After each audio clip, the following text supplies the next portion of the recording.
like that. How many of y'all saw that? Did y'all see that? Okay. Yeah. So basically the video was and it looks like some of you weren't hearing the audio. So let me know. Give me a yes if you can hear us now. I want to make sure everybody can hear okay. Because Well, it it looks looks like Instagram can hear it. But can Instagram could hear, and it was YouTube and Facebook they could not hear. look at Okay. you boys, multiple platforms. Yeah, I know, You're right? just a content king. No, I ain't no king of no content. I'm not trying to be the You're most killing popular. it. My goal in life is not to be the most popular person on the internet, because I realize that to be the most popular person on the internet and have the most followers, you got to be a weirdo. You got to be a weirdo or an asshole.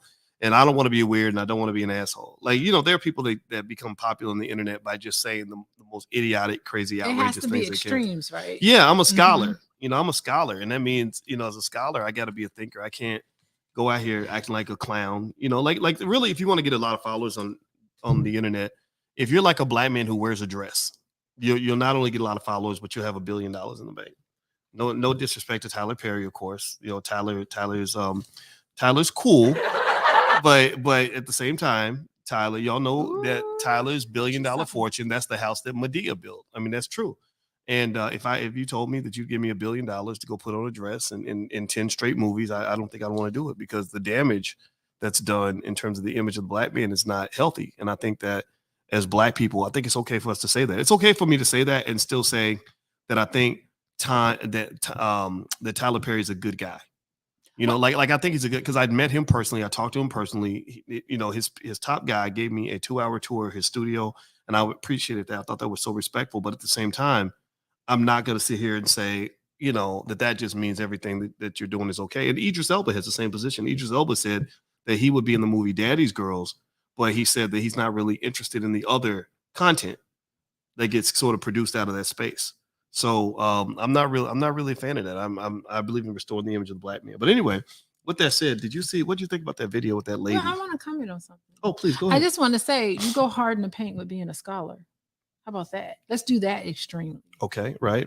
Okay. So what is all right? So Well, I want to comment to what you're saying. It's like okay. these extremes on the internet that Oh, you're okay. talking about. How about Oh, you do so that I as so an I go so extreme? as a scholar, I'm like a hardcore scholar, Yeah.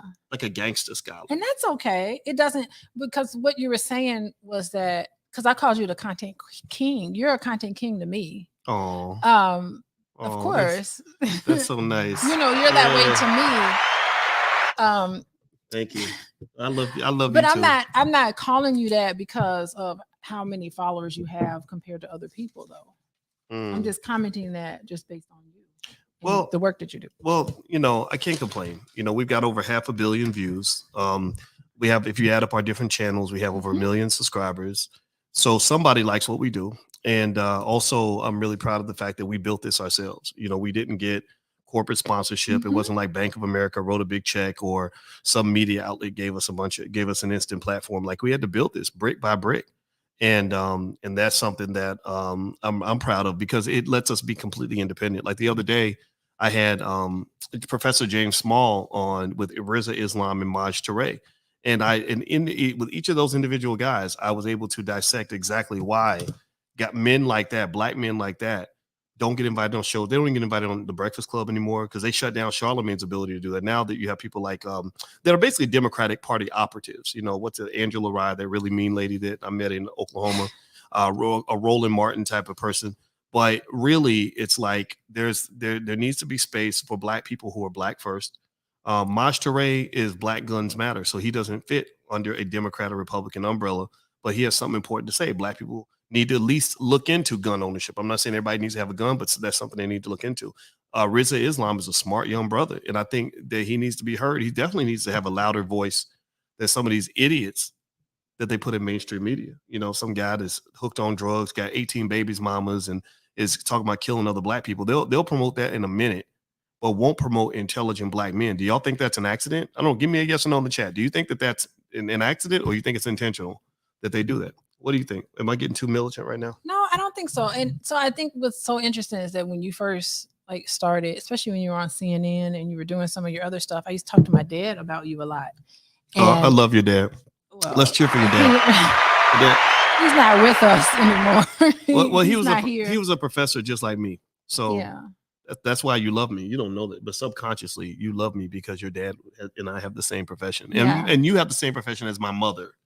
Yeah. So Freud would just have a fun field day Well, with the lady we us. talked to today, she said her husband was a cop. Her sister's husband was in the military. I said, I bet your father was a cop or a soldier. And And she he was said, yeah. both. She said he was both, right? And her grandfather was. So you date your parents. That's what people. I mean, that's simple. Like you don't Yeah. even have to have a degree to know that. Well, it's familiar to you. But the one thing that my dad and good I point. would say about you, which I think distinguishes you from other people, is that you don't just deconstruct problems. Like there's so many people that get on the internet and all they do is complain, fight, argue, talk about things. You have solutions. Like you have answers. Like here's the problem, but here's the answer. You can do this. And so we always had conversations about how we like that about you.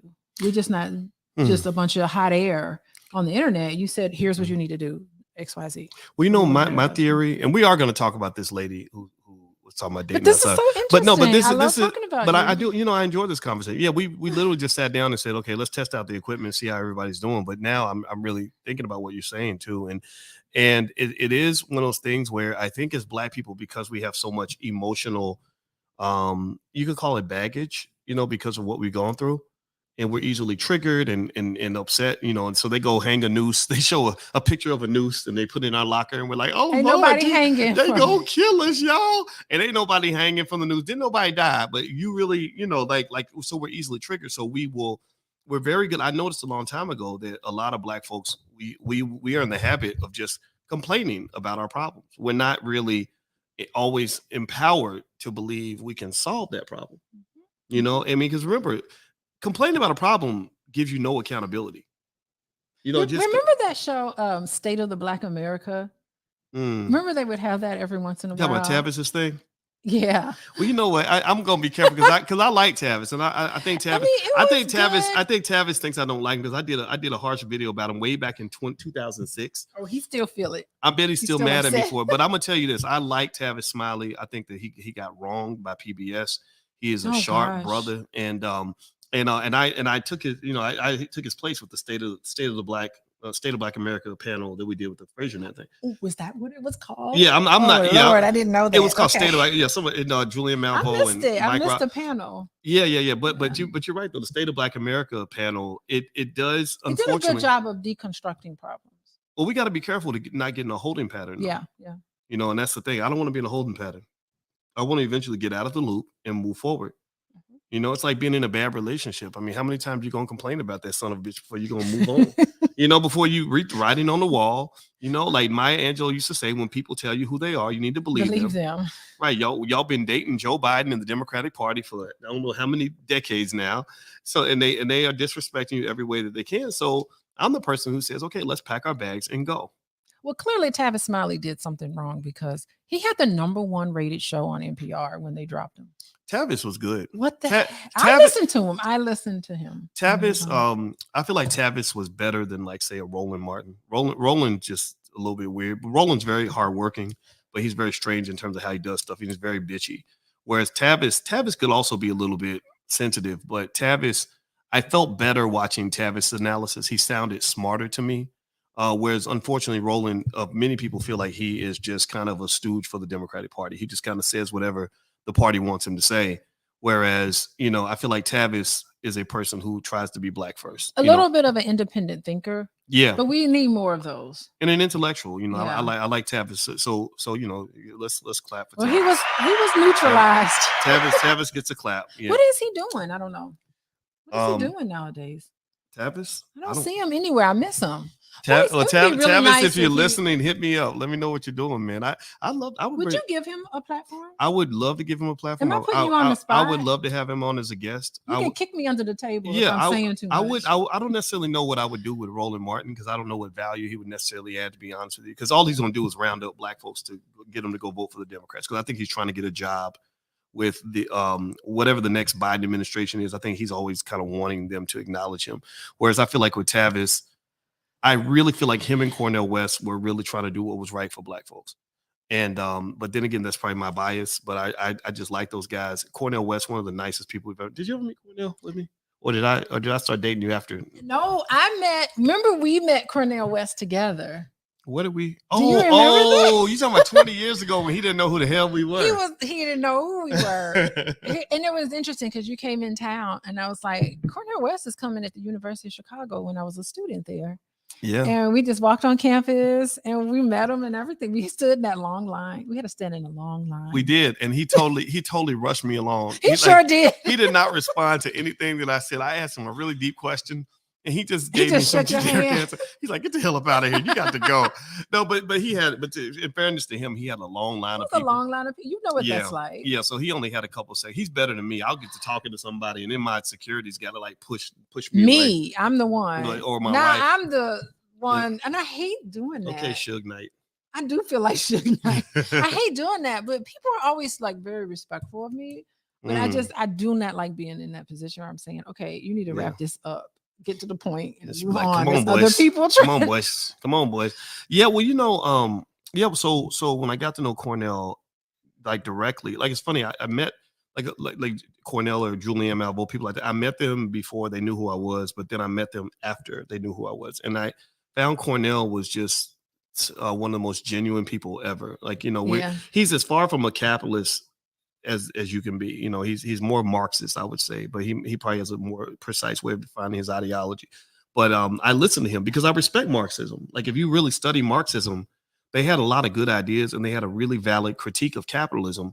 I have the same critique. The problem for Marxism and socialism, all that, to me, is I don't necessarily see a presentable alternative that we can embrace. Like, I think Black folks, I don't think we need to go in acting like money is always evil and that business owners are bad and that that the only thing that matters are labor rights, but not the rights of people that are actually trying to start companies, because I don't think Black folks are built that way. I think Black people need economic power for us to be able to succeed and be free. Yeah, I think whenever you start saying that money is evil, anything that you criticize is going to run from you. Exactly. So if you say I hate money and money is something I just despise rich people, you'll never be rich. A rich person. Now you're talking metaphysical right there. That's some that's some metaphysics right there. It is metaphysics, but that's just how it is. You what you despise runs away from you. And I talk about that with my couples. I wish I can sit many of them down. The couples that I talk to, is just to say, stop thinking all these awful things about each other. See the glass is half full, change that around to something positive. And it's very difficult to do when you've been living years and years of a lot of resentment. That's so true. Anyway. Well, by the way, let me tell everybody what you're listening to. It probably sounds we like need to get to the topic. We really do, but you know what? We have some. Sorry. No, but I enjoy talking to you. It's always interesting. Like, all these people in here, and they're really expecting us to talk about the topic. topic. I think that they're here because they like intelligent conversations. I don't know why y'all here. Y'all tell us why you're here. But anyway, you're listening to Pillow Talk with Dr. Boyce and Dr. Alicia Watkins. My name is Dr. Boyce Watkins, and my wife is Dr. Alicia Watkins. She is a licensed therapist and a full professor of social work, and sees couples and families on a regular basis. I am a finance professor. So if you actually have an interest in things related to love and money, things like that, you can actually go to boyceandalicia.com. We have free stuff. I have a book called Financial Lovemaking that you can have for free at boyceandalicia.com.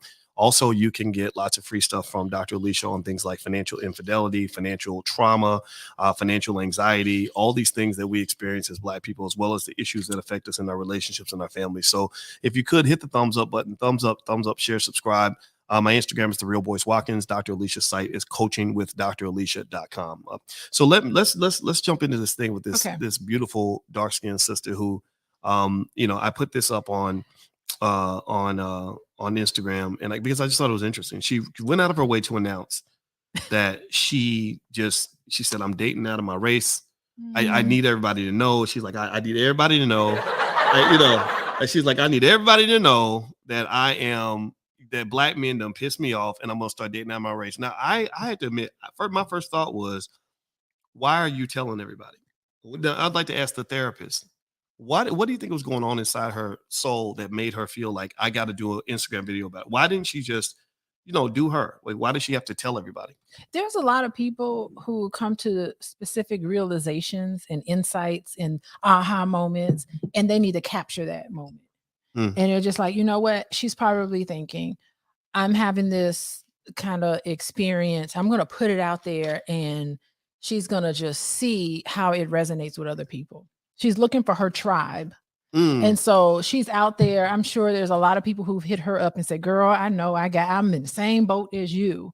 And I hope that maybe she's found that for herself. But I have a feeling that that people do that. They got something that's weighing heavy on them. It's on their chest, and they feel like they got to get it off.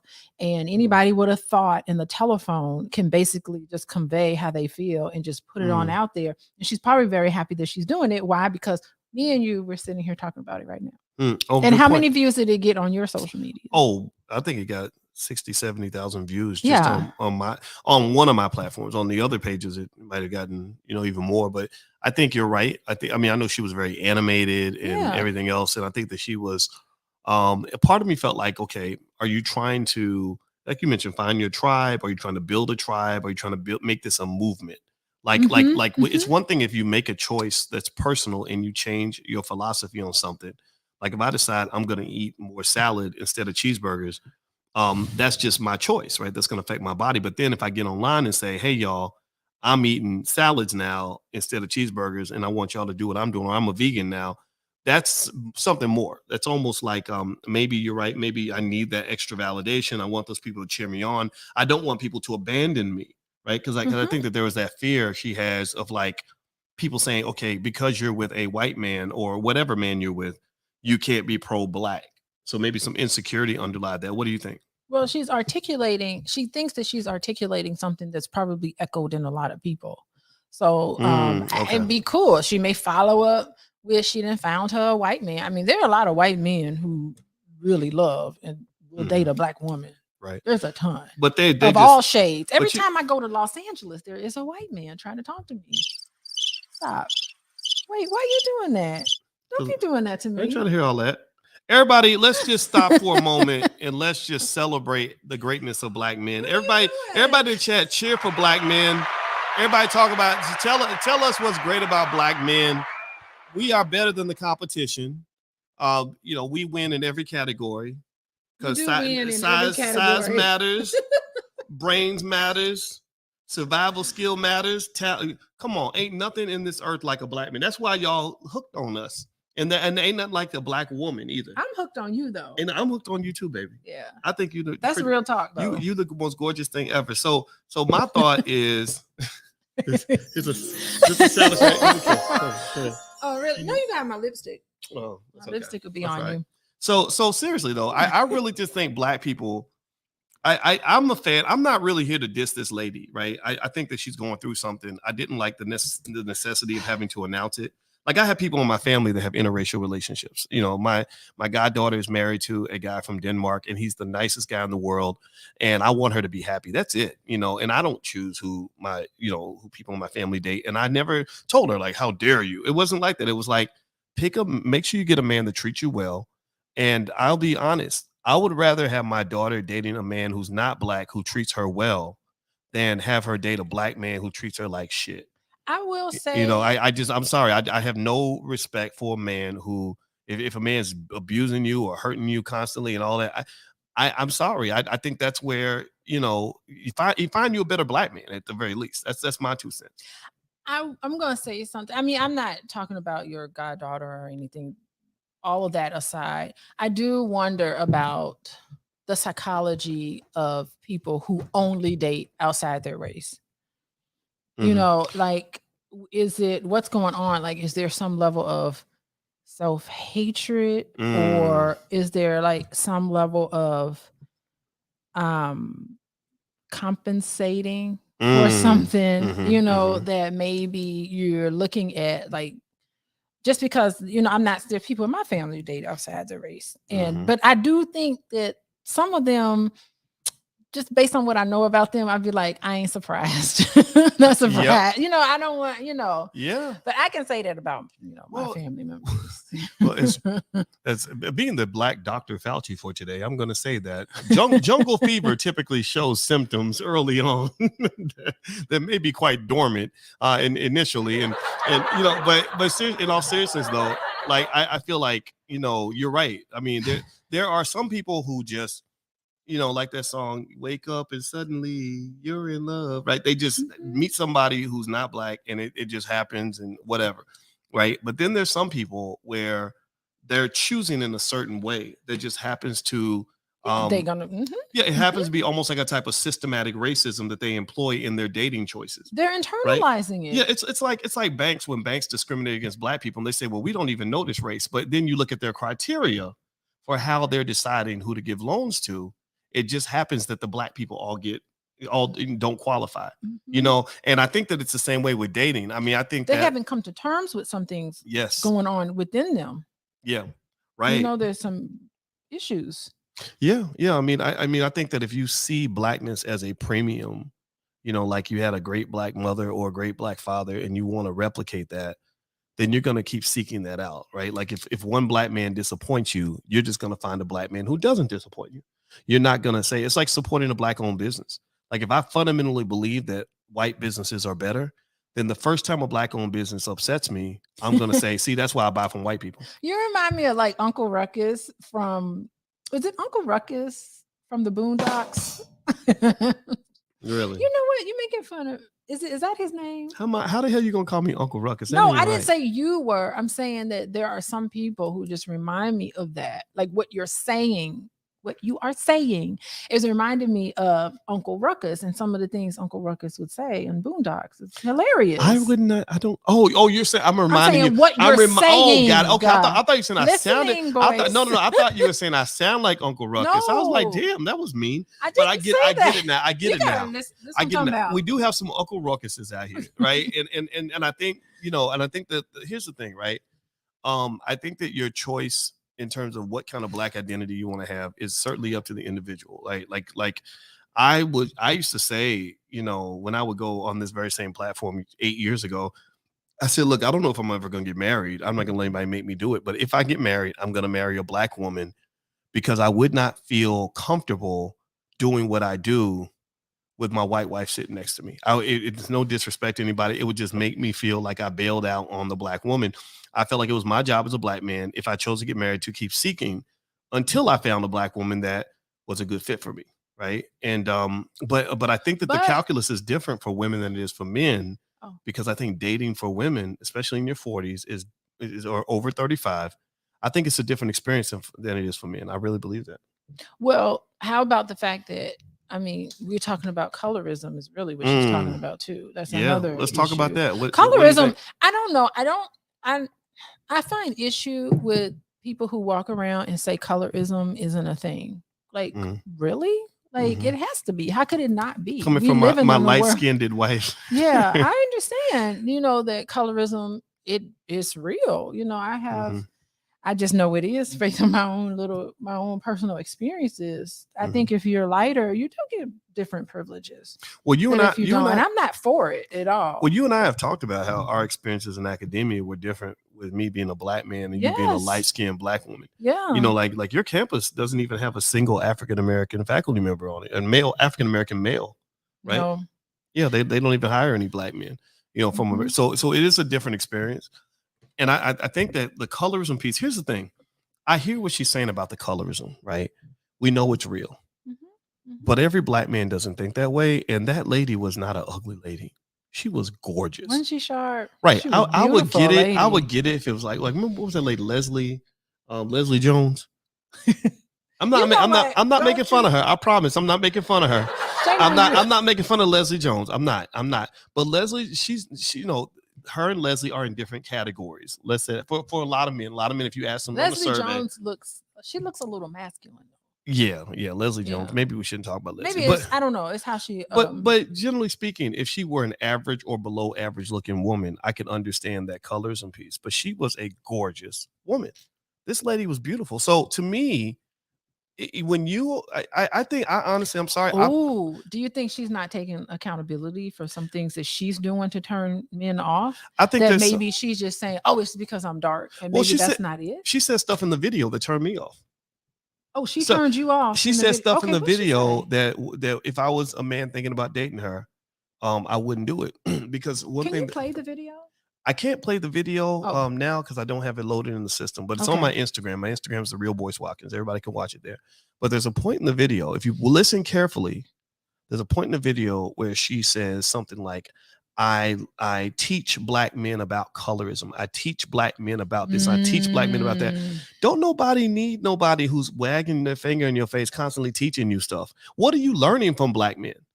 What are you learning? Like, do you think you know everything? Like, you're always the teacher? Don't nobody, maybe that's what's making you a black man repellent, because nobody wants to hear somebody always up in their face. Well, I educated you on this. I taught you about that.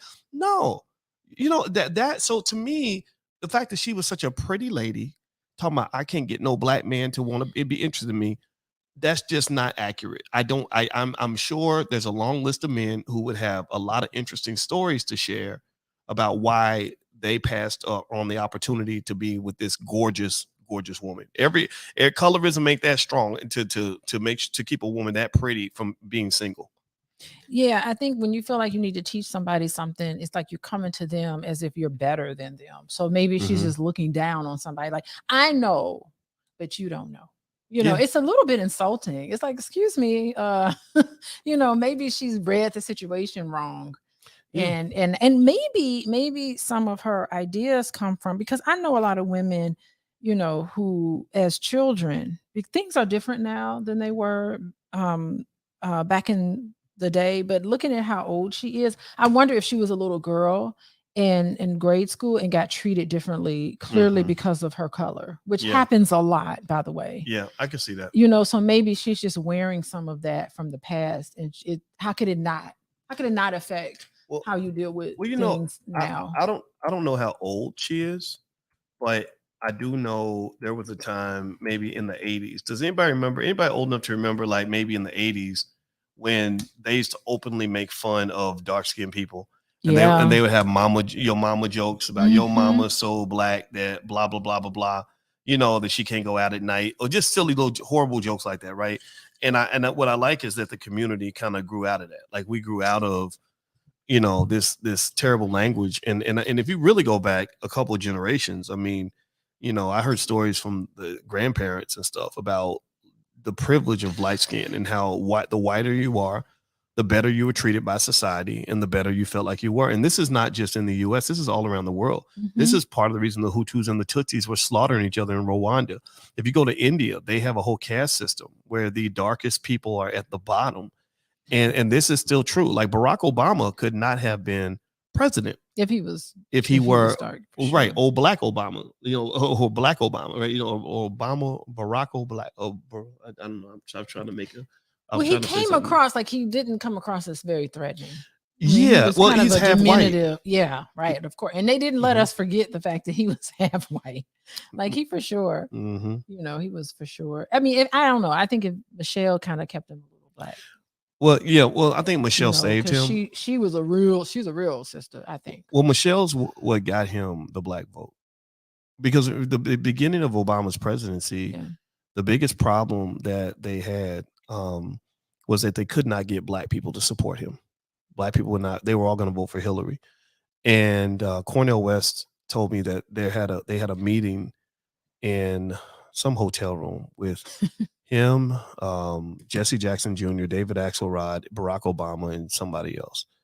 And the big thing they were trying to figure out was, how do we get black people to vote for Obama? He was not relatable to black people, because he was an academic in a way. He was like a scholar, not that black people wouldn't identify with that, but I think he came off as a little too kind of out of touch, which, by the way, some of the decisions he made in his presidency showed that he was a little out of touch to me. Well, he was out of touch to me on a lot of issues. I felt like he was a masterful president. I just feel like he was a good white president. He was just, except he was a little darker, a little blacker. He was like Bill Clinton 2.0, in my opinion. In what way? What do you mean? I mean, like Bill Clinton was the cool white guy who played the trombone and had sex with black girls. Oh, well, he played the saxophone, and that was because he, a saxophone player in the mind of a black, again, trying to get the black vote, Did he get on Arsenio Hall show and play that saxophone? Yeah, With, that with was some his sunglasses on. that was his strategy of trying to get the black vote. Let me show, and it worked. It worked for me because I voted for him. Well, you know what? I was gonna vote for Bill Clinton, and What I happened? remember there was all this excitement about him and all that. And this was part of my political awakening. I was like a college student. I was a junior, and I had to get to my job. I worked at Arby's, and I was late for work. And I was on my bike, and I was riding right past. My bike was going right past the voting station. And I remember thinking, okay, I don't know if I have time to get off my bike and go vote and still get to work on time. And I remember thinking, if I lose my job and I can't pay my rent, Bill Clinton Ain't is gonna not save going you. to write me no check. He's not going to come pay my bills. So I just, ended You up, skipped it. I went to work. And that was the beginning of my years of being a political asshole. Right? Oh my God. Well, I mean, with me, it was so important because I just turned 18. That's a big deal. It was the very first time I voted. That was Okay. a big deal for me. Okay. I took pride in that. I voted for the person that won, and that really was like a big deal to me back in my 18-year-old self. Okay, that's cool. That's nice. I mean, I think, why are you laughing? It's true. 18-year-old self. Yeah. By the way, you're watching Pillow Talk with Dr. Boyce and Dr. Alicia Watkins. My name is Dr. Boyce Watkins, and this is my wife, Dr. Alicia Watkins. If you'd like to learn more, we love to do things, particularly in love and money categories. That's what our doctorates are in. So if you want to get better in either one of those areas, just go to boyceandalicia.com. We have lots of free stuff and free ebooks and stuff you can download. So feel free to go to boyceandalicia.com. Hit the thumbs up button if you're watching on YouTube or Facebook, and make sure we stay connected. So let's finish up with this. The lady who felt the need to announce that she was going to date outside her race. I felt there was something about the video I didn't feel comfortable with. Oh, what was it? Well, first of all, again, just feeling like you got to announce it. I don't think that's necessary. If you're going to do it, I'm not going to get mad at you. I don't think there's anything wrong with you. I wouldn't do it, but everybody has their own choice. I don't like the narratives that come when it comes from men or women. When you get to the point like, I'm going to make this personal decision to date outside my race because black women don't do blah, or because black men are too blah. Stop that. Stop that generalization. That's the, so the same way, I mean, imagine a black man saying, I date snow bunnies now because, these women out here, blah, blah, blah. And you see a lot of that. You saw a lot of men as well, just like the women, that were not taking accountability. Your relationship situations are not working out. And you're trying to somehow put it all off on the whole other gender instead of taking some accountability for yourself. And I tell everybody in here listening, always be aware of the person who is always the victim. Like, always beware of the person where every story they tell you always ends up it ain't never them. Right. It ain't never you. You couldn't have contributed to that problem. My problem is that I'm just too nice. All these people. And I give away too much. And I be being too nice to these women. And then half of these people, I bet if you talk to them, they'll be like, oh, let me tell you what really happened. They'll be like, what did they tell you? Oh, left out this part. That's what they do. They leave out the part where they're culpable. They twist that story around to make themselves look like the poor little victim in every situation. Yeah, well, I think that what will happen is, like, if you challenge them on that and you say, but wait a minute, but you slapped her, and that's why she left. The person will make a reason why they did what they did. Well, I wouldn't have done it if they had not done this to me. Right. Or you say, no accountability. You went in his bank account and took all his money. You took his kids away. You destroyed this man. Well, I wouldn't have done it if he hadn't done this. I think that there has to be a line. Like, you have to draw a red line on your own behavior. You have to draw a line where, when you get tested, when somebody's engaging in what I call extreme niggatry, just this behavior that's just beneath you, you got to decide, okay, am I going to keep going down in the gutter with you, or am I going to maintain some sort of dignity so I can walk away and at least say that I was a decent person. I didn't need compensation for that. I didn't need you to be nice to me for me to be nice to you.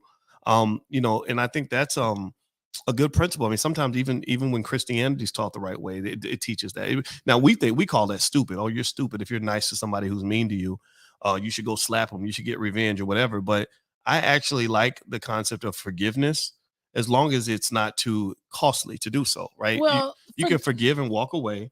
yeah. And I mentioned this, and I just finished and I'll say with this, and I'd like to hear your thoughts on this. But I can still remember, years ago, being hurt really badly by a woman who did some stuff that I thought was pretty mean, pretty toxic. She was very upset.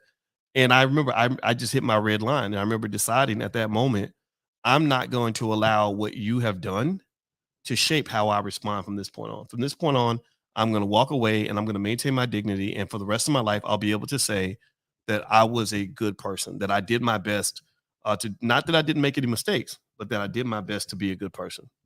Yeah, I mean, there are two things I wanted to bring out. Okay. First of all, I mean, you talked about, how come you're always the victim of things over and over again? And the thing is that when you keep having these same experiences in your life over and over again, you need to step back and look at the patterns. Like, why is all of this happening to me? Because it's not happening to everybody else. So the thing is, you have to look at this pattern and say, where am I missing it? Like, what signs or signals are coming down the pipe that I'm not even paying attention to? And you Okay. have to kind of look at those patterns and figure out how to respond in a do something different, and you'll get different results.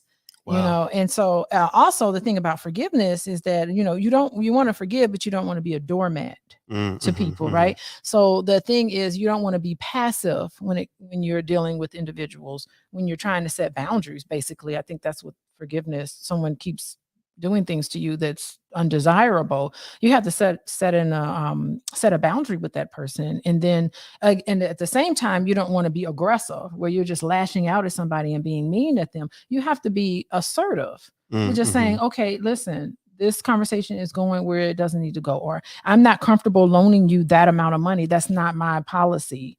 I understand that you're in a tight bond. I can give you this amount of money, but I don't loan out this amount of money. So it's like setting boundaries and being okay with that. Like, don't feel bad for setting boundaries and doing things that you're comfortable with. You're nobody's doormat.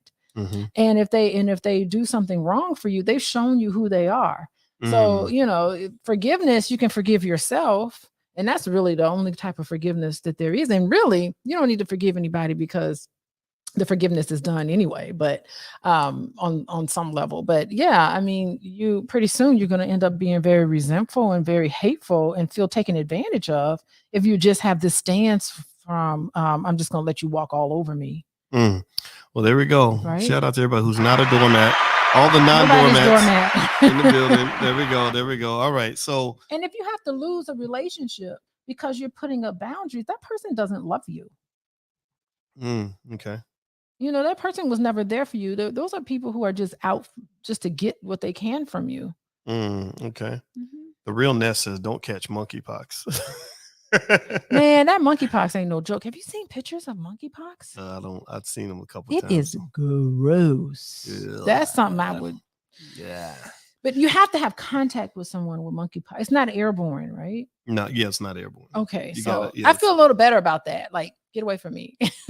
Yeah, it is something. It's like, don't touch me. You could have monkeypox. We live in a crazy world. But you could see like I could see if you had monkeypox, and then you just rub your monkeypox on me.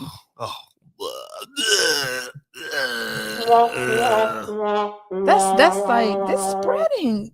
Like, we live in Illinois. Illinois is like a big deal here. Monkeypox? Yes. Monkeypox is a big deal in Illinois? Yeah, I think Illinois, California, and New York or something like that. God. It's like it's a problem. Public health, people in the public health field, I feel sorry for them. They're just like losing their mind because all of us are sitting there and we're not even taking anything seriously. Really. We're just like, they're like, it's almost like don't look up. Yeah, we're just laughing at everything. Well, what can you say? They're like going crazy because we're like, monkeypox. Well, there's times like that make you glad you're married. So anyway, everybody, you listen to Pillow Talk with Dr. Boyce and Dr. Alicia Watkins. My name is Dr. Boyce Watkins, and this is my wife, Dr. Alicia Watkins. And I haven't, if you don't know about it, if you don't know now, the All Black National Convention is coming up very, very soon. The convention is the ultimate gathering spot of all the B1 people in America and around the world who believe in putting Black first, who believe in building our families, who believe in building our wealth, who want our people to succeed. I have some links, voicewatkins.com. You can go to, if you're on Instagram, you can hit the link in the bio, and you can actually either buy tickets for your family or your children, or you can also become a vendor or a sponsor. If you become a vendor, you get to sell there. There are lots of people there that are ready to buy black. They will buy your products. People make thousands and thousands and thousands of dollars when they go there. But then also, if you're a sponsor, not only will you be able to sell your products, but we will blast you out on our platform. We have over 1 million subscribers on different platforms, and I will make sure that everybody knows about your business, because I reach a few people all around the world. So if you are interested in coming to the convention, it's going to be in Charlotte, North Carolina, October 28th through the 30th. I'm going to be doing some teaching on investing and stocks and bonds and things like that. My wife is going to do speed dating, and we're going to have panels on politics, relationships, things like that. So it's going to be a lot of fun. Am I doing a talk? Am I talking? I don't remember. You got to check the schedule, baby. I do. I need to. Yeah, talk to the team. Okay, I need to. I'm gonna be a vendor. I buy my vendor spots. Do you? Yeah, I do. I purchase them. I'm not trying to get any special. No, y'all don't know. I actually last year I bought my spot. Well, I purchased that vendor spot. I paid top dollar for that. Well, you will always get preferential treatment in my book. So I hope you'll join us at the All Black National Convention. It's going to be in Charlotte, North Carolina, October 28th through the 30th. And you can go to voicewatkins.com if you want to be a vendor or sponsor, or if you want to just get a ticket and come on out. So anyway, everybody, we're about to head on out. And if you want to follow Alicia and learn more about what she does with couples and families and things like that, you can go to coachingwithdralicia.com or follow her on Instagram at coachingwithdralicia. So God bless you guys. It was real. We had a lot of fun, and we're going to play some corny outro music because we got this new equipment. We're super excited. I do not like this song. I know you don't like it. You don't like it. This is awful. You don't like it. This hurts my ears. Please. Bye, everybody. I can't dance to this. Have a good night.